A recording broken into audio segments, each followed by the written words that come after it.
کثیر تابعین میں سے چند افراد ایسے ہیں، بلکہ اکثریت ایسی ہے جنہیں بلا واسطہ رسول اللہ صلی اللہ علیہ وآلہ وسلم کے صحابہ کرام سے اکتساب فیض حاصل کرنے کی سعادت نصیب ہوئی، اور بعد انہوں نے خدمت دین اور علوم کی ترویج و اشاعت کے لیے اپنی ساری زندگی وقف رکھی۔ انہی بلند اقبال ہستیوں میں سے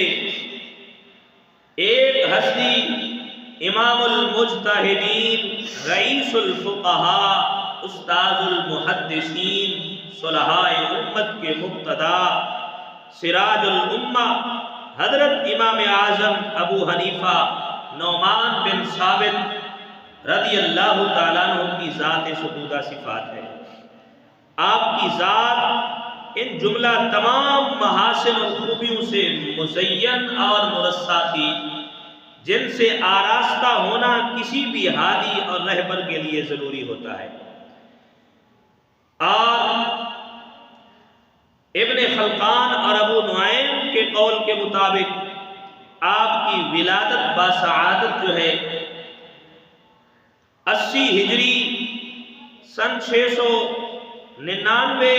عیسوی عراق کے مشہور شہر کوفہ میں آپ پیدا ہوئے۔ آپ کا نام نعمان رکھا گیا، نعمان بن ثابت رضی اللہ تعالیٰ عنہ۔ دین حنیف کی خدمت کرنے کے صلے میں آپ کو یہ کنیت ملی ابو حنیفہ کی۔ یہاں پہ ایک بات بھی عرض کرتا چلوں، بعض لوگوں نے مختلف باتیں، مختلف روایات کو بیان کیا کہ امام اعظم ابو حنیفہ کو حنیفہ کیوں کہا جاتا ہے۔ سب سے پہلی بات تو یہ ہے کہ حنیف کا معنی ہے باطل سے جدا ہونا۔ اللہ نے قرآن کے اندر بھی فرمایا وَاتَّبِعُوا مِلَّةَ إِبْرَاهِيمَ حَنِيفًا، اور سید عالم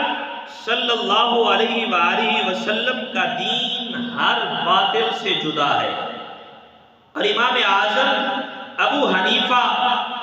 رضی اللہ تعالیٰ عنہ نے اس کی بہترین تشریح کی، اس لیے آپ کو ابو حنیفہ کہا جاتا ہے۔ یہ کنیت آپ کو ملی، اور یہ اعزازات جو علم کی برکتیں آپ کی زندگی میں فرمائے کہ رونقیں ڈالی انہوں نے، تو اس کے بارے میں بھی فرمایا کہ آپ کے دادا اور آپ کے والد کی حضرت سیدنا علی المرتضیٰ شیر خدا کرم اللہ تعالی وجہ الکریم سے ملاقات ہوئی، اور اس ملاقات کے موقع پر انہوں نے برکت کی دعا سے نوازا انہیں۔ مولا کائنات شیر خدا کی برکت والی دعا کا صدقہ ایسا ہوا کہ اللہ نے اس امت کا جو امام فقہ کا بنایا، فرمائے امام اعظم ابو حنیفہ کی صورت میں نظر آئے۔ مختلف علاقوں کا سفر کیا امام اعظم ابو حنیفہ نے تعلیم کے حوالے سے، اور یہاں پہ علماء نے فرمایا کہ ایک مرتبہ کیونکہ آپ کے جو والد تھے، دادا، پیشے کے لحاظ سے تجارت بھی کیا کرتے تھے، اور امام اعظم ابو حنیفہ ایک دن تجارت کی غرض سے ہی آپ بازار جا رہے تھے۔ ابھی تعلیم کا سلسلہ شروع نہیں ہوا تھا، تجارت کی غرض سے آپ بازار جا رہے تھے۔ اس وقت کوفہ کے محدث تھے جو حضرت امام شعبی علیہ رحمہ، ان کی نگاہ آپ پر پڑی، آپ کی پیشانی پر، فرمائے کہ دیکھا علم کی روشنی، علم کی صلاحیتوں کا مشاہدہ فرمایا، تو آپ نے بلا کر پوچھا بیٹے کہاں جا رہے ہو؟ تو آپ نے عرض کی کہ میں بازار جا رہا ہوں۔ آپ نے فرمایا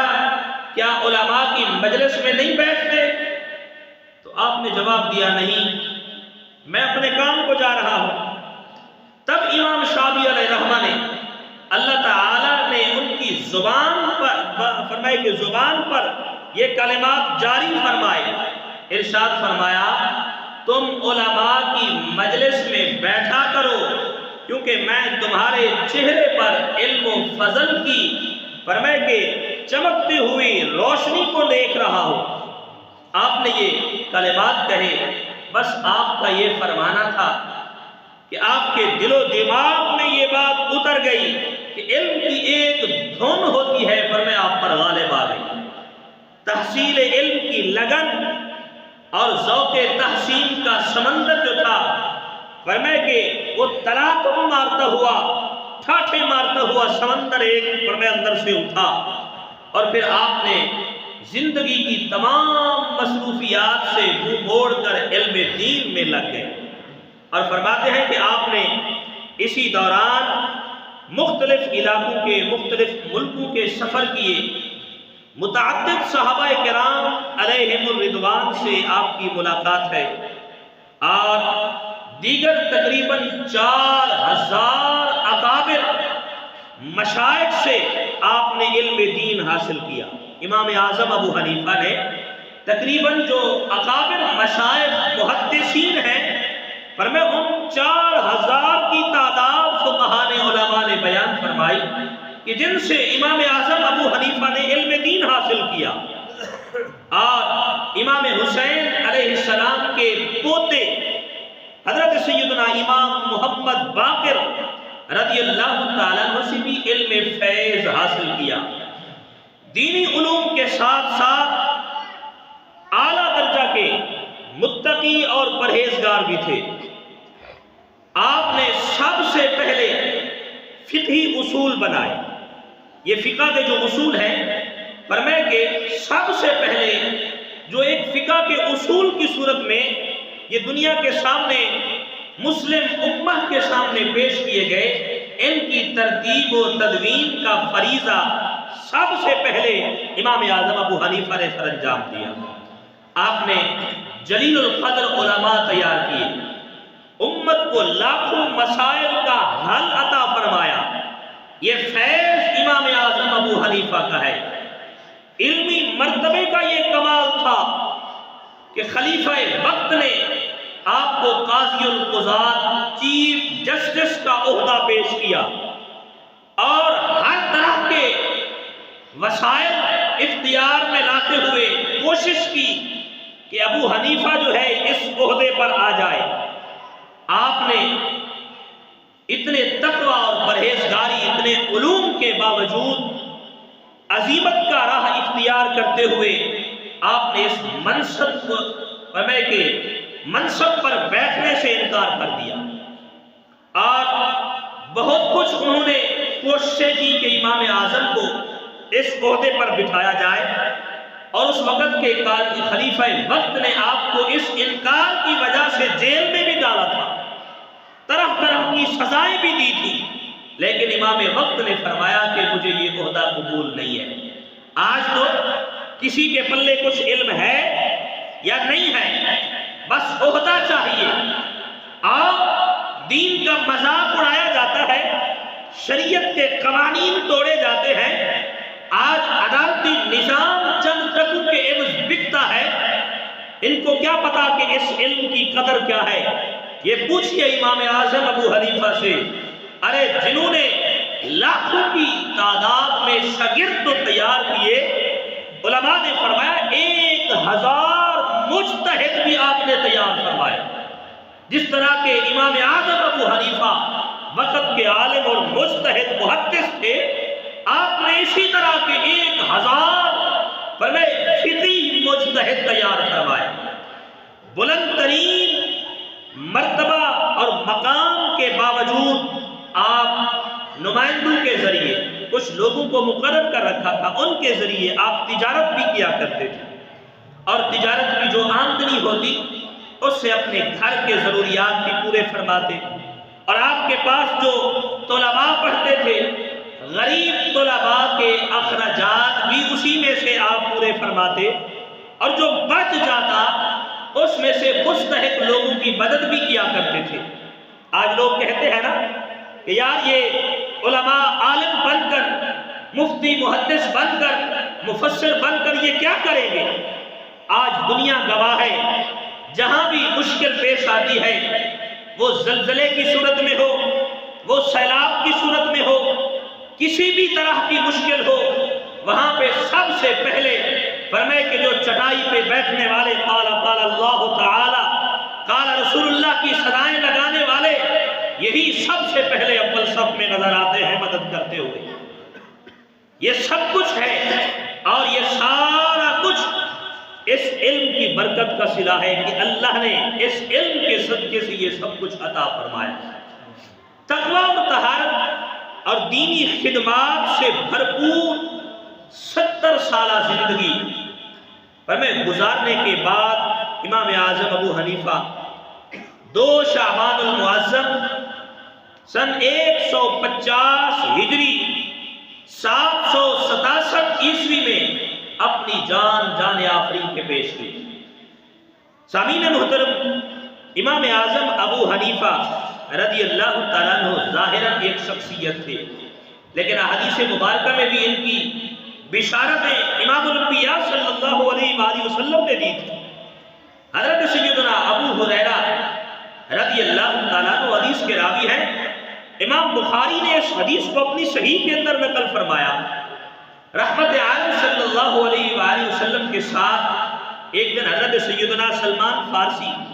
رضی اللہ تعالیٰ عنہ آپ بیٹھے تھے، رحمت عالم صلی اللہ علیہ وسلم نے ان کے کندھے پہ ایسے ہاتھ رکھا اور آپ نے فرمایا لو کان الایمان عند الثریا لنالہ رجال او رجل من ہؤلاء۔ نبی علیہ السلام نے فرمایا اگر ثریا ستارے پر بھی فرمائے کہ علم و ایمان وہاں پتہ چل جاتا کہ وہاں پر ملتا ہے، تو ان فارسی مردوں میں سے فرمائے کہ یا ان مردوں میں سے فرمائے کہ یہ علوم کو حاصل کرنے کے لیے وہاں تک بھی جائیں گے، یہ وہاں تک بھی جائیں گے۔ اور امام مسلم نے اپنی روایت کے اندر جو الفاظ نقل فرمائے، آپ فرماتے ہیں لو کان الدین عند الثریا لذهب به رجل من فارس۔ فرماتے ہیں اگر دین ثریا پر بھی ہوتا تو فارس کے مردوں میں سے ایک مرد اسے جا کر لے آتا۔ اور امام احمد نے اپنی مسند احمد کے اندر ایک روایت کے الفاظ نقل فرمائے، فرماتے ہیں لو کان العلم بالثریا لتناولہ ناس من ابناء فارس۔ فرماتے ہیں کہ اگر علم دین ثریا ستارے پر بھی ہوتا تو فرمایا فارس کے مردوں میں سے ایک مرد اسے وہاں سے بھی لے کر آتا۔ اور امام شامی علیہ رحمہ نے در مختار کے مقدمہ میں لکھا، آپ فرماتے ہیں کہ بے شک جس کی یہ بشارتیں دی گئی نبی الانبیاء صلی اللہ علیہ وآلہ وسلم نے، جس شخص کی یہ بشارتیں دی ہیں کہ فارس کے مردوں میں سے ایک مرد فرمائے علم کو وہاں سے بھی لے کر آتا، فرمائے بے شک وہ مرد ان ابا حنیفہ رضی اللہ تعالی عنہ۔ فرماتے ہیں کہ وہ مرد جو ہے امام اعظم ابو حنیفہ رضی اللہ تعالیٰ عنہ ہے، کیونکہ فارسیوں میں سے اتنے کمال علم اور مرتبے کا مالک امام اعظم کے علاوہ آج تک کوئی نہ ہوا۔ اس لیے رسول اللہ صلی اللہ علیہ وآلہ وسلم نے ان کی بشارتیں بھی دے رکھی ہیں۔ اور امام اعظم ابو حنیفہ اپنے بچپن کا ایک خواب بیان فرماتے ہیں، درود پاک پڑھے حضور کی ذات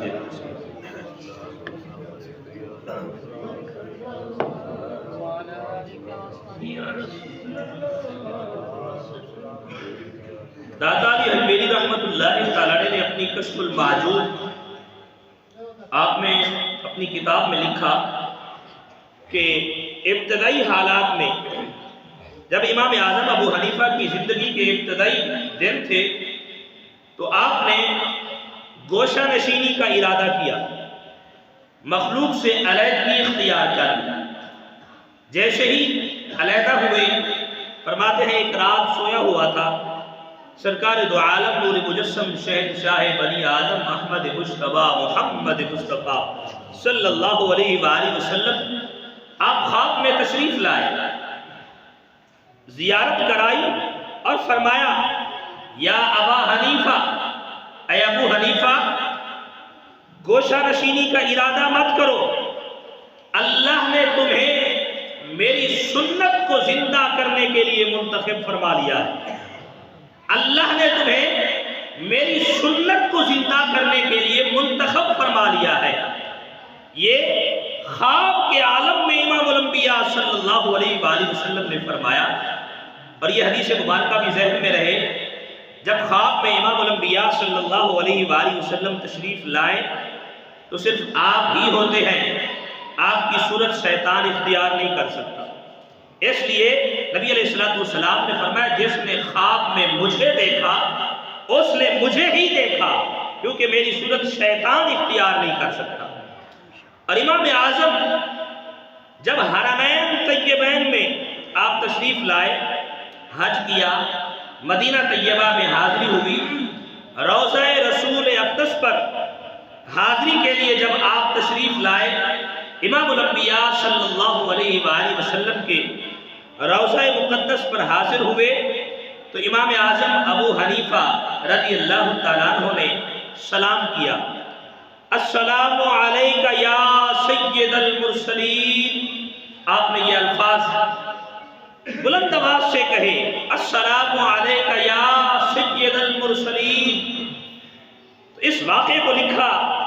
شیخ فرید الدین عطار رحمۃ اللہ تعالیٰ نے اپنی کتاب تذکرۃ الاولیاء کے اندر فرماتے ہیں جب آپ نے یہ سلام کیا روضہ رسول پہ جا کر، السلام علیکہ یا سید المرسلین، تو روضہ رسول سے آواز آئی، وعلیک السلام یا امام المسلمین۔ فرمایا امام المسلمین کا یہ لقب بھی رسول اللہ کی بارگاہ سے عطا ہوا۔ اور امام اعظم رضی اللہ تعالیٰ عنہ کا مقام اور مرتبہ، یہ امام اعظم کا جو لقب آپ کو ملا یہ کوئی ایسے نہیں مل گیا۔ آج ہمارے دور کا بہت بڑا یہ المیہ ہے، لوگ اپنے ناموں کے ساتھ بڑے بڑے القابات لگاتے ہیں، جھوٹے القابات بھی لگائے جاتے ہیں۔ اس بات پہ کئی مرتبہ ہماری گفتگو بھی ہوئی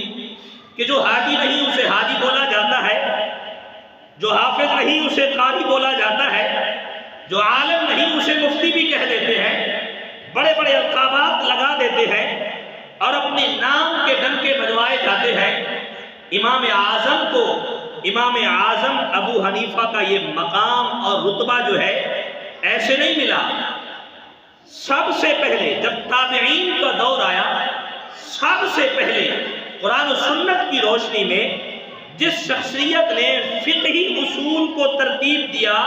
یہ سعادت امام اعظم ابو حنیفہ رضی اللہ تعالیٰ کے حصہ میں آئے۔ اور دور صحابہ میں یہ فقہ کی ابواب بندی نہیں تھی، طہارت کے مسائل الگ، نماز کے مسائل الگ، حج کے مسائل الگ، قربانی کے مسائل الگ، طلاق کے مسائل الگ، نکاح کے مسائل الگ، یہ الگ الگ ترتیب بندی نہیں تھی، مسائل کا مجموعہ ہوا کرتا تھا۔ نماز کا مسئلہ آ گیا، پھر ساتھ میں ہی طلاق کا مسئلہ آ گیا، یہ ابواب بندی، ترتیب بندی ان کی نہیں تھی۔ اور فرمائے کہ جب ان احکام کو ابواب کی صورت میں فرمائے کہ ابواب بندی کرنے کی ضرورت پیش آئی تو اللہ تبارک و تعالی نے یہ سعادت بھی امام اعظم ابو حنیفہ کے حصہ میں رکھی۔ امام اعظم ابو حنیفہ نے سب سے پہلے فقہ کے اصول مرتب کر کے ان کی ابواب بندی کو پیش کیا۔ قرآن و حدیث کی روشنی میں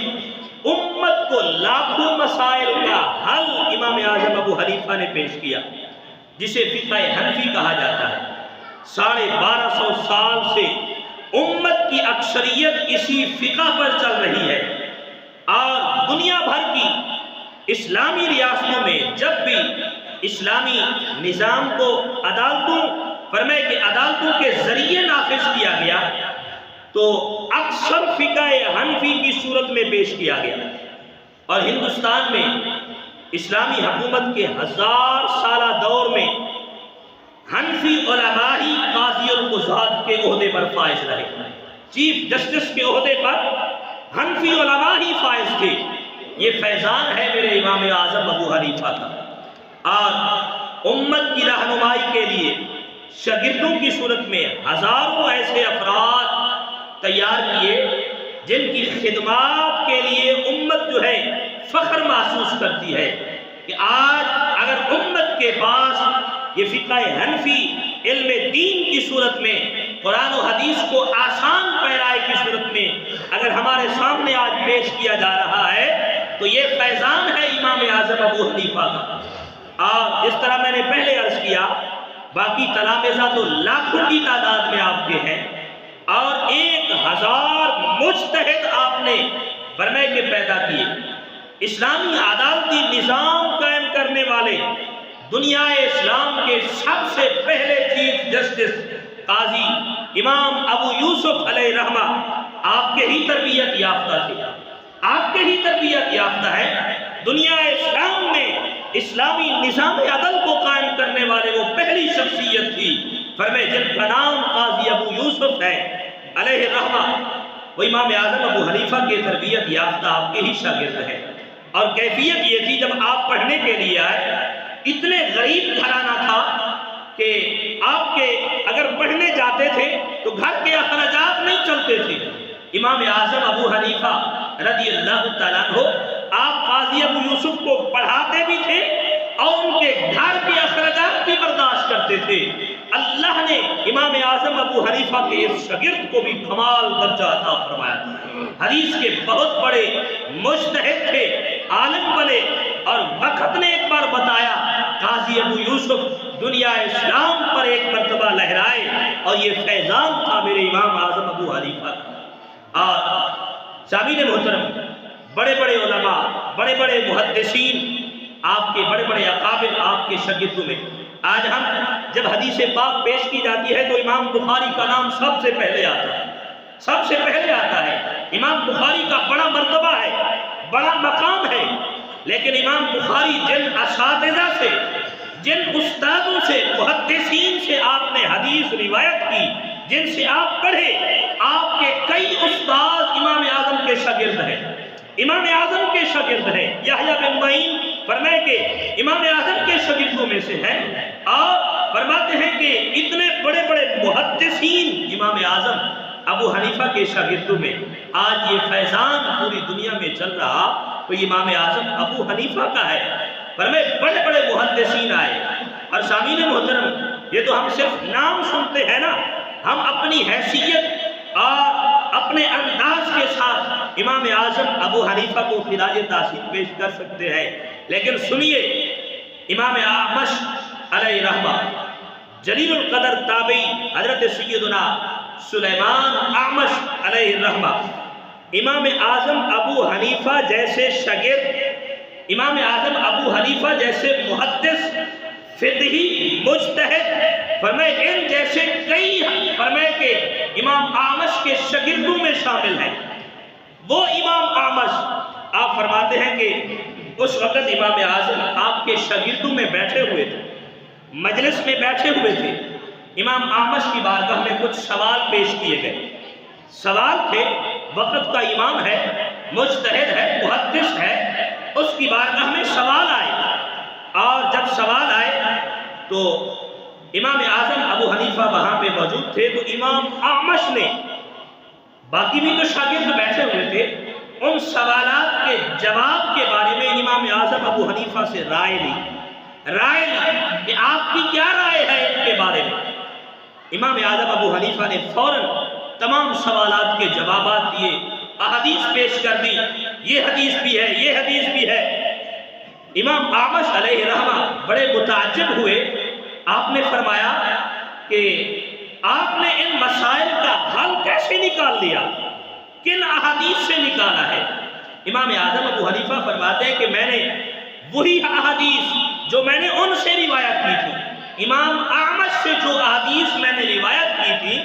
انہی احادیث کو بطور دلیل ان کے سامنے پیش کیا۔ حضرت یہ حدیث میں نے اس سند کے ساتھ آپ سے سنی ہے، یہ حدیث دوسری سند کے ساتھ میں نے آپ سے سنی ہے، ان احادیث سے میں نے یہ سارے مسائل بیان کیے۔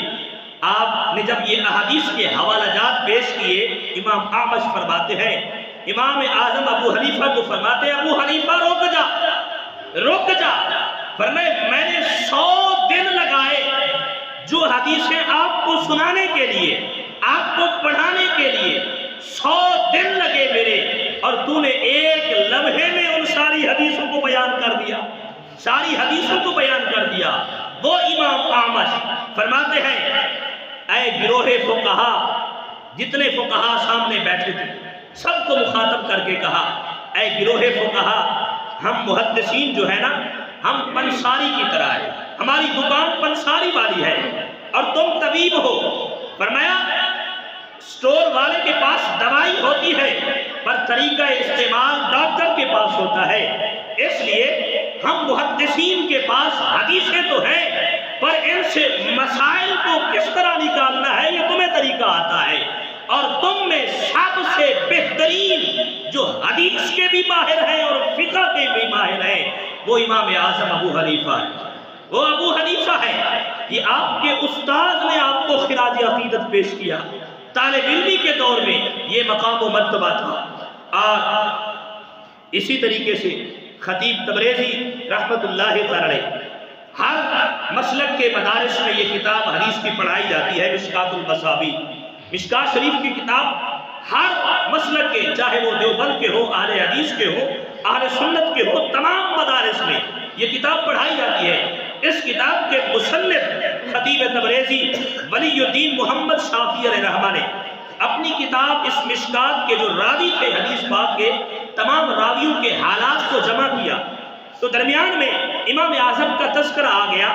تو آپ فرماتے ہیں اگرچہ میں نے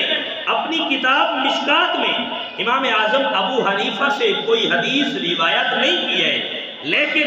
ان کا مقام اور مرتبہ، تقویٰ اور طہارت اتنے بلند درجے پر ہے کہ میں برکت حاصل کرنے کے لیے میں نے اپنی کتاب میں ان کا تذکرہ کیا،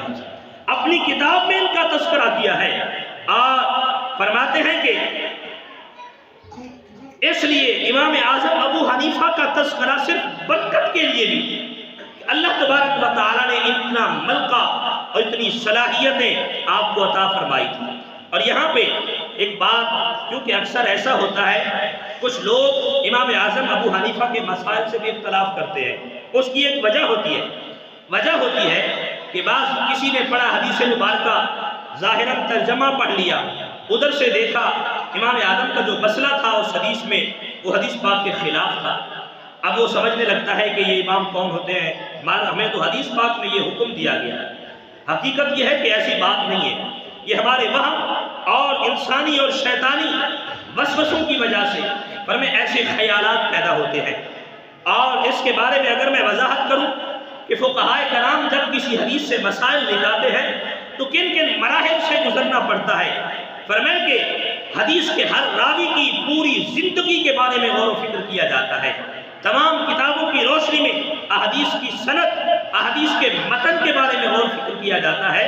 اور پھر اس کے فرماتے ہیں کہ الفاظ میں غور کیا جاتا ہے، اور تمام کتب میں دیکھا جاتا ہے کہیں بھی کوئی اس کی فرمائے کہ لغت میں کسی کتاب میں اس حدیث کا کوئی معنی جو ہے کہیں دین کے اصولوں کے متضاد تو نہیں آ رہا، فرمائے کہیں کوئی راوی ایسا تو نہیں ہے۔ یہ ایک لمبی تفصیل ہے کہ اگر اس پر بحث کی جائے، اس کو سمجھانے کے لیے صرف ایک بات، امام ربانی مجدد الافسانی رحمت اللہ تعالی آپ کے شیخ حضرت خواجہ محمد باقی باللہ رحمت اللہ تعالی، آپ کا ایک واقعہ ہے، آپ فرماتے ہیں کہ ایک مرتبہ میں نے حضرت عبادہ بن صامت رضی اللہ عنہ سے حدیث تھی، میں نے وہ حدیث پاک پڑھی، وہ حدیث پاک کیا تھی کہ لا صلاۃ لمن لم یقرأ بفاتحۃ الکتاب، فرماتے ہیں کہ میں نے حدیث پاک پڑھی جس نے فاتحہ نہیں پڑھی اس کی نماز ہی نہیں ہے، جس نے فاتحہ نہیں پڑھی اس کی نماز ہی نہیں ہے۔ تو آپ فرماتے ہیں میں سمجھا کہ یہ حکم مقتدی کے لیے بھی ہے، اور میں کئی دنوں تک امام کے پیچھے فاتحہ پڑھتا رہا۔ یہ کون فرما رہا ہے؟ مجدد الافسانی کے شیخ خواجہ محمد باقی باللہ رحمت اللہ تعالی، اتنے بڑے بزرگ تھے، فرماتے ہیں مجھے اس میں غلطی ہو گئی، اور میں نے یہ سمجھا حدیث کے ظاہر سے کہ اس کا مطلب یہ ہے کہ امام کے پیچھے بھی فاتحہ پڑھنی چاہیے، تو میں اس بات کو سمجھ کر کئی دن تک امام کے پیچھے فاتحہ پڑھتا رہا۔ ایک دن جب میں تھوڑی دیر کے لیے آرام کرنے کے لیے لیٹا تو نیند کے عالم میں امام اعظم ابو حنیفہ تشریف لائے اور فرماتے ہیں اے شیخ آپ میری تکلیف کیوں نہیں کرتے؟ بڑے بڑے غوث کتب ابدال ہزاروں سینکڑوں کی تعداد میں ہے جو میری تکلیف کرتے ہیں، آپ کیا انہوں نے رسول اللہ کی حدیث نہیں پڑھی تھی؟ کیا وہ سارے ان کی نمازیں ایسے جاتی ہیں؟ اگر وہ رسول اللہ کی حدیث کے مطابق عمل نہ کرتے تو ولی نہ بنتے، وہ سارے ولی بن گئے اور آپ ہیں۔ فرمایا کہ یہ حدیث مبارکہ نہیں پڑھی؟ حضرت جابر رضی اللہ تعالیٰ عنہ سے حدیث راوی ہے، ابن ماجہ کی روایت ہے، نبی علیہ السلام نے فرمایا من کان لہ امام فقراءۃ الامام لہ قراءۃ، فرمایا جس کا امام ہونا تو اس قراءت امام کی قراءت ہی مقتدی کی قراءت ہے۔ تو فرمایا جو حدیث آپ نے پڑھی تھی وہ اکیلے نماز پڑھنے والے کے لیے اور امام کے لیے تھی، اور یہ حدیث مبارکہ جو ہے فرمایا یہ مقتدیوں کے لیے ہے۔ لہذا حدیث پاک فرمایا کہ حدیث پاک کو سمجھنا یہ کوئی کھیل کی بات نہیں ہے کہ ہم ترجمہ پڑھ لیں اور بس اس کے مطابق اپنے عقل کے گھوڑے دوڑائیں اور ہم کہیں جی ہم تو بڑے سب کچھ پڑھے ہوئے ہیں۔ ارے امام اعظم ابو حنیفہ اور امام بخاری جیسے محدث فرمائے جب ایک حدیث مبارکہ لینی ہوتی تو پتہ نہیں مہینوں کا سفر کرتے اور پھر جا کے، بلکہ امام بخاری علیہ رحمہ آپ فرماتے ہیں کہ میں نے سنا کہ ایک فلاں محدث ہے اس کے پاس حدیث ہے اور وہاں تک جانے کے لیے اونٹ پر سفر کرنا تھا، 1 مہینے کی مسافت، 1 مہینے کی مسافت تھی۔ تو میں وہاں سے چلا اس بندے سے حدیث لینے کے لیے، اور جب وہاں پہنچا تو دیکھا اس کا اونٹ بھاگ گیا تھا اور وہ اونٹ کو بلا رہا تھا ایسے اپنی قمیض کو اٹھا کر، اور میں نے تھوڑی دیر کے لیے رک گیا، وہ اونٹ کو بلا کر لایا تو میں نے دیکھا اس کی قمیض کے اندر کچھ بھی نہیں تھا، کچھ بھی نہیں تھا۔ امام بخاری فرماتے میں پیچھے مڑ پڑا، میں نے اسے ملا ہی نہیں، حدیث نہیں لی، تو اس نے آواز دے کر کہا اے آنے والے تو آیا پھر جا کیوں رہا؟ کہا جو بندہ فرمائے ایک جانور کو دھوکہ دے سکتا ہے وہ میرے نبی کی حدیث میں بھی دھوکہ ڈال سکتا ہے، اس لیے تجھ سے حدیث نہیں لے سکتا، حدیث نہیں لے سکتا۔ ارے ہمارے اکابرین ہمارے محدثین اتنی احتیاط کیا کرتے اور ہم ایرے ویرے کا ترجمہ اٹھا کر ہم کہتے کہ ہم تو عالم بن گئے۔ ایسی بات نہیں ہے۔ جب بھی کسی حدیث کو پڑھیں اگر آپ کے ذہن میں کوئی خلش آئے، کوئی بات آئے، کوئی وسوسہ آئے، بجائے اپنے عقل کے گھوڑے دوڑانے کے کسی عالم کے پاس جائیں، اس حدیث مبارکہ کا مفہوم سمجھیں کہ آیا اس کے اندر کیا حکم بیان کیا گیا۔ ہو سکتا ہے کہ جو آپ سمجھ رہے ہو وہ غلط ہو اور حدیث میں اس کا کچھ مفہوم اور بیان کیا گیا ہو، اس لیے فرمایا کہ ایسی باتیں کرنے سے بہتر یہ ہے۔ بلکہ امام اعظم ابو حنیفہ کے شاگرد قاضی ابو یوسف یہ بھی وقت کے امام بنے، مجتہد تھے، حدیث کے فقہ کے بذات خود امام بنے بعد کے اندر، اور فرماتے ہیں جب میں کوئی مسئلہ لکھ رہا ہوتا اور میری رائے امام اعظم ابو حنیفہ کی رائے کے خلاف ہوتی تو پھر میں بیٹھ کر غور و فکر کرتا تو میں اس موقف پر پہنچتا، اس نتیجے پر پہنچتا کہ امام اعظم ابو حنیفہ کا جو موقف ہے آخرت میں نجات حاصل کرنے کے زیادہ قریب ہے، میں ان کا موقف اختیار کرتا تھا۔ تو امام اعظم ابو حنیفہ رضی اللہ تعالیٰ عنہ کا یوم وصال 2 شعبان المعظم سن 150 ہجری میں ہوا۔ فرمائے کہ اس سالہ فرمائے کے دور کے اندر یہ 70 سالہ دور آپ کی زندگی کا مختصر سا عرصہ ہے، اور امام اعظم ابو حنیفہ نے علم کے وہ جوہر پھیلائے اس دنیا کائنات کے اندر کہ پوری دنیا میں فقہ حنفی پڑھائی بھی جاتی ہے، تقلید بھی کی جاتی ہے، اور یہ چرچا یہ ذکر آج بھی انہی کے نام کی برکت سے ہے کہ آج ان کا تذکرہ منبر و محراب پر کیوں ہو رہا؟ ارے رسول اللہ کے دین کے ساتھ وفاداری کی، رسول اللہ کی سنت کو زندہ کرنے کا وہ وعدہ پورا کیا۔ میرے کریم نے خواب میں فرمایا تھا ابو حنیفہ فرمائے تو گوشہ نشینی مت اختیار کر، اللہ نے تجھے میری سنت کو زندہ کرنے کے لیے منتخب فرما لیا ہے۔